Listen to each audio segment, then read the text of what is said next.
Okay guys, we'll do the usual embargo please for 10:30 for this evening. Any questions in Spanish we'll take just before that embargo. You've got the microphones? Good afternoon, Pep. We saw Chelsea drop points over the weekend. I just wondered whether your players still believe they are in the title race and they can catch them. We dropped points too. So we dropped. So Chelsea deserve where they are. So they won an amount of points and winning a lot of games in a row. So they deserve to be there. It's another game, 9th game left. You have to take points as much as possible to be there, and after we will see. Given the gap to the top of the table, how much are you planning to change the squad in the summer to close that gap for next season? We will think about it. Of course, we discuss about the chairman, about Chiki and all the bosses, about every club won't improve, must improve, and of course the changes are necessary. And but of course we're going to discuss about that definitely at the end of the season. It depends on the result of the players. So at the end, the players decide for themselves through their performance on the pitch. Pep, the club put out some pictures yesterday of Gabriel Jesus training. I know it was only light training, but the City fans will be delighted by that. What is his time scale now for trying to get fit enough to play?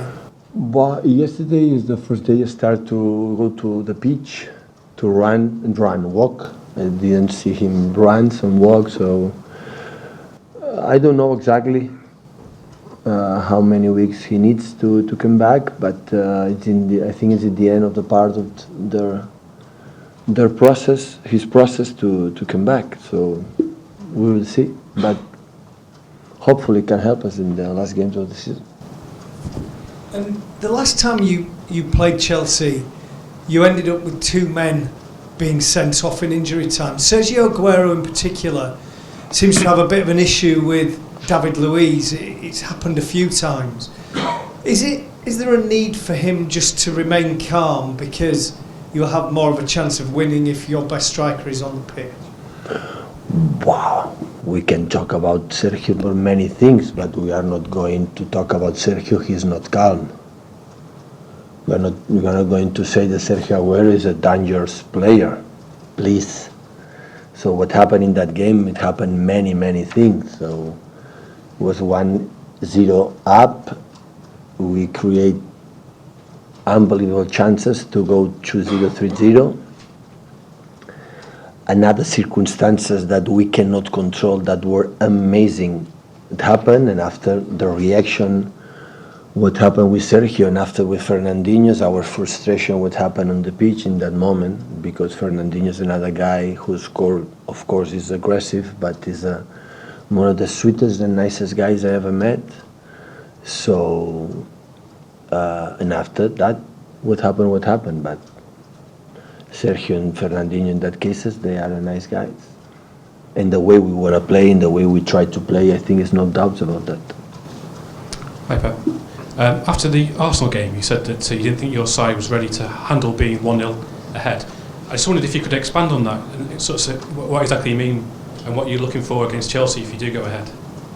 Yeah, every game is completely different. So what I like from my teams is that I had the courage to play. So it doesn't matter the results. Of course, you have to see the clock and what happened in the last minutes, but you have to play. And in the first half, we could do better. But sometimes during the season, during the games, that kind of thing happen. It's just to, like I said in the beginning, it's a process to improve. We are still in the process to improve on many things. In the club we are, in the players we are, in the past we had all together. We have to improve in that terms to be main roles in the games, and we want to do that.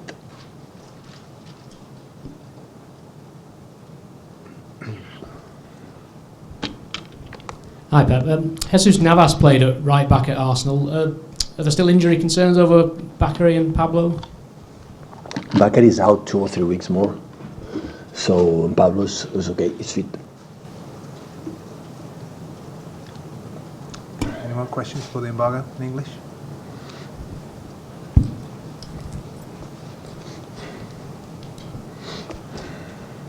Pep, I know you're a big fan of the Masters Golf. You went over to Augusta, didn't you, a couple of years ago? I just wondered what makes it so special as a sporting occasion, and also what you learned from that experience. Well, I learned when I was in Medina Ryder Cup was funnier than Masters, because Masters you cannot see the ball.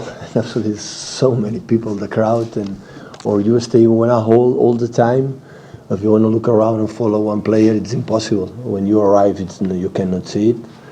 But it's beautiful. The place is amazing. Like in TV, you can watch it, and again, it's a traditional tournament, like one of the big four. So it will be nice to see the best players in the world playing there. Unfortunately, we cannot see Tiger again back, so hopefully he come back as soon as possible, because he changed, I think, that the sport and his charisma and the way he plays. We would like to, if he's able to come back, to play in that level before. But it's a big tournament, nice players there, and see how he hit the ball. Hello, Pep. Last year we saw Leicester win the title. Chelsea should win the title this year. Are we in a position now where it's becoming a big advantage for teams who don't qualify for the Champions League in terms of winning the Premier League? Yeah, it's so important for all six teams there to qualify for the Champions League, and it will be battle until the end, of course. So the clubs today to be in Europe is so important in terms of financial terms, and of course in the prestigious and the quality to play that competition. But have Chelsea had an advantage this season because they weren't in the Champions League? Yeah, they are already there. They deserve to be there, and the other we are going to try to do. But I think Chelsea is the focus now, with the bunches they have for the last 3, 4, 5 months, is win the title. Is that something you've got to tackle though, because you're a team that needs to do well in 2 competitions? I mean, going forward into next season, how do you start coping with that? Well, obviously they play less games than the other ones, like Liverpool. Both of them play much less. They had more time to prepare what the manager want to prepare. But it doesn't matter. With my opinion, next season Chelsea will be in Europe and will be a tough team again, the same. So at the end, all the players, they have a quality and the mentality in the big clubs to play both 2, 3 competitions in the same time.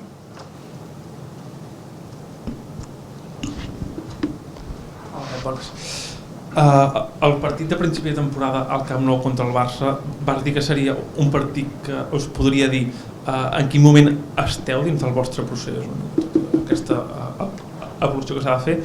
No sé si creus que el partit contra el Chelsea també pot dir-vos, per al moment de temporada que és i pel rival que és, en quin moment esteu ara? No, ara ja ho sé. Com ara l'any ja sé les coses bones que tenim i les coses que hem de millorar pel futur. Evidentment és una altra prova en un gran escenari fora de casa per aprendre a jugar aquest tipus de partits. When you faced Barcelona in October, you said they would tell you what level you are. Do you think the same about the game tomorrow? Not really. I know now where we are, the good things and the things that we must improve, but of course tomorrow will be a big test in a big stage, a big stadium away, and it's also important to play those games to learn for the future. Hola, buena tarde a tothom. En este sentido, ¿qué cosas debes mejorar para el futuro? Y en este sentido también, sois el equipo de la Premier que más veces ha chutado al palo, 17 veces. ¿En qué sentido la suerte ha influido en el rendimiento de su equipo esta temporada y en qué sentido eso es mejorable? No sé si se puede entrenar la suerte. Bueno, se puede mejorar, hacer las porterías un poco más grandes. Esto sería una gran solución. 17 son muchos, pero ha sido un año con muchas cosas que intentamos controlar, pues no hemos podido.